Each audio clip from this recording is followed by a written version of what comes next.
So last time we left off talking about what makes a function and how we use notation to describe domain and range of a function. So now we're going to put these two things together. So what you see here are particularly three types of graphs, and we are going to use the fact that these are all functions, and we're going to describe how you graph them based off of what they look like and how you describe their domain and range based off what they look like. So we have three graphs, and I have them typed in our calculator. And what you can do if you don't have a graphing calculator is simply plot points to get a picture of what they look like. So what I have first is this line 1 over x. And if you graph that, you can see it looks something like this. But this might not look a whole lot, it might not look natural to you. So what I'm going to do is I'm going to zoom in. So if you hit the zoom button and then go to zoom in, and I'm just going to zoom in, and you can see that it takes this kind of shape, and then it goes up, and then here it kind of comes and curves and zoom and goes down. And if I just start going down, you can see that the graph just constantly will tail down this way if I trace it. And I can't get a good picture, but if I get closer and closer, and notice how I go right and it just seems to tail off more and more towards the x-axis, and see how it's just getting closer and closer. So if we want to graph what this looks like, what this really looks like is something like that. Now you might ask, well, how do I know that this is what it looks like? Well, if I take a look at domain, I have to ask myself, domain are x values, what numbers can't I put into this? Well, x is in the denominator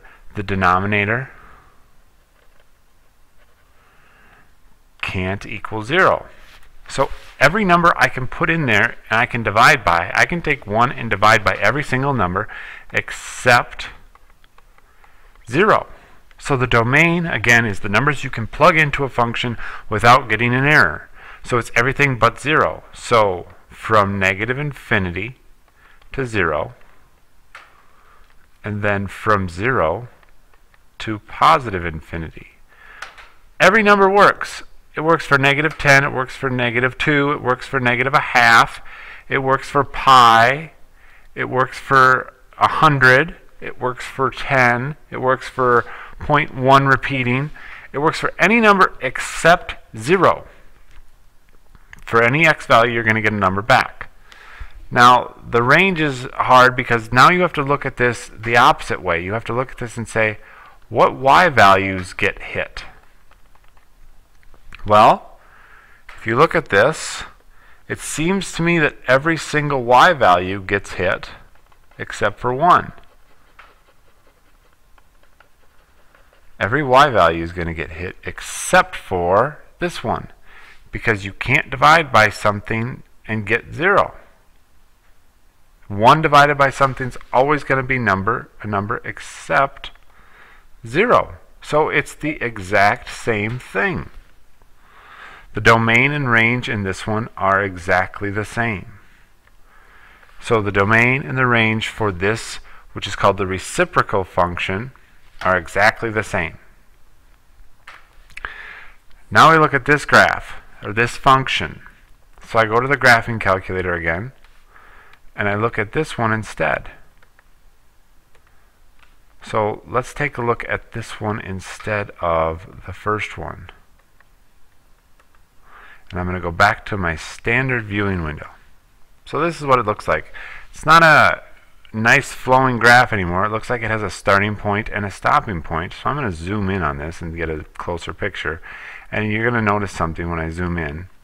It appears to stop here, but I'm going to trace it just to make sure.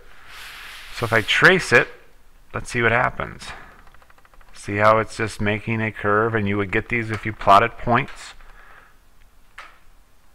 I get to negative 2.02, which is about here, and I don't get a y value. You might say, well, why is it the case if I plug in negative 2, I don't get a y value? Well, if I plug in negative 2, I get the square root. I get the square root of a negative number. And you want real numbers. So we don't want imaginary numbers. So what really happens is from negative 2 to positive 2, the graph doesn't complete this, but what this looks like is a half a circle. So this is a half a circle from, and it doesn't complete this because of a calculator issue, which I can talk about in class, but it really is a half a circle from negative 2 to positive 2. So the domain is from negative 2 to positive 2, and I can have both negative 2 and positive 2 be part of this, because I can plug negative 2 in here and get a number back. It's going to be the square root of 0. You can take 0 and take the square root of that. You can also do that with negative 2 as well. So those are the x values that you can use. Now becomes the hard part and say, well, what y values can I use? Well, it appears to start here and go up to some value there. So if we take a look here, it seems to start here. I know it doesn't look like it, but it starts here and it goes up to here. Well, it starts at 0 and it goes all the way to 2. This is going to be 2 in this case. I know it's small, but that's what it's at. So the domain is from 0, or negative 2 to 2. The range is from 0 to 2. Now let's take a look at the last one. Graphing it is the easiest way to see what exactly it is, but you have to be able to ask yourself what exactly these look like. So we're looking at the last one. And we take a look at the graph. And we see that it kind of makes a curve and stops and then comes back up. So I'm going to zoom back in and see what happens. So it's at 0, 0. And if I trace it, we can see that it's going up. Doesn't appear to be stopping. Doesn't appear to be slowing down. Now if I make a table, we can see what happens for each value, and you can see if I plug values in, it gives me y values back, and it doesn't appear to be stopping.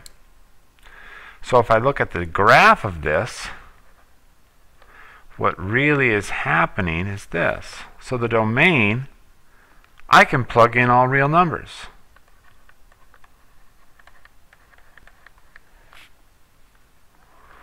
Or negative infinity to positive infinity. I can take any number and raise it to the 2/3 power. It doesn't matter. It will work for any number. It doesn't matter. You're not going to get an error like you get with this one. You're not going to get an error like you have an x in the denominator. It works for any number. However, you are not going to get any single number back for y values. It appears to be limited because it stops at the x-axis. So for the range, we start at 0 and we go to positive infinity. So a graph helps to define what the domain and range are, but you have to be careful and ask yourself what exactly the domain and range are, and the best way to do that is to analyze it with a graph. Okay?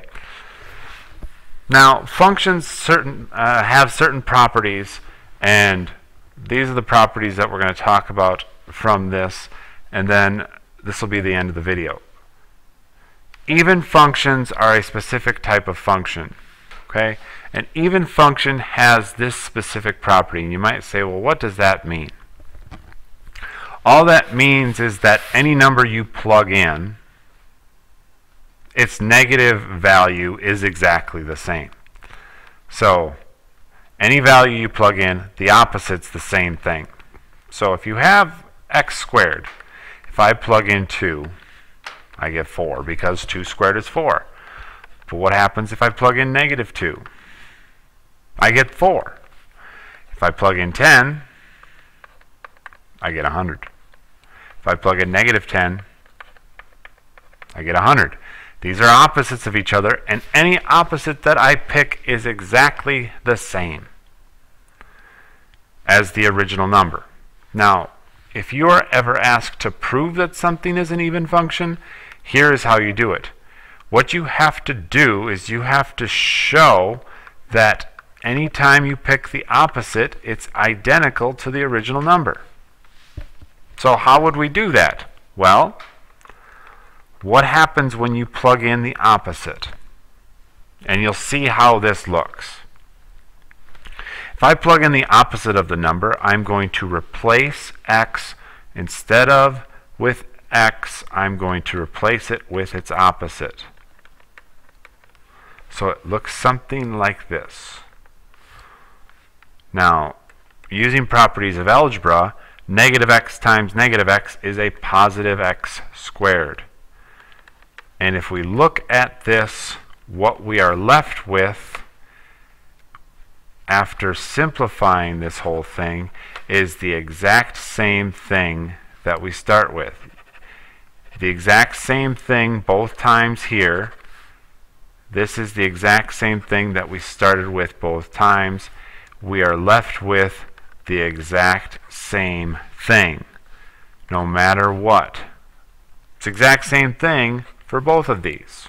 So it doesn't matter which one I plug in. It cancels itself out. You're left with the exact same thing if it was just the original function. Now, an odd function is has the same property, except for when you plug in the opposite, you get the opposite back. So what does that mean? Well, I have an example for you. Let's suppose you cube 3. This is an example of an odd function. If you cube the number 3, you get 27. If you cube its opposite, you will get the opposite of what you got from 3. If you cube 10, you get 1,000. If you cube the opposite, you're going to get the opposite of what you had before. So what you have to do to prove that something is an opposite or an odd function is you have to show that when you plug in the opposite, you end up with something that is the exact opposite. Okay, so what does that mean? Well, let's see what happens. So I'm going to plug in negative x. I'm going to cube that. I'm going to plug in negative x here. If I take negative x and times it by negative x and times it by negative x, I'm left with negative x cubed. If I take and times 3 by negative x, I'm left with negative 3x. And both of these have a negative in front of them, so it's equal to a negative x cubed plus 3x. I can factor that negative out, which is identical to the opposite of the entire thing. This whole thing, and now by plugging in negative x, we got the opposite. So, odd functions, when you plug in the opposite number, you get the opposite thing back. Even functions, when you plug the opposite number in, you get the same thing back. That's the objective for today, talking about even and odd and understanding what functions look like on graphs and defining their domains and ranges. The next thing, we're going to talk about how you graph specifically multiple functions at the same time.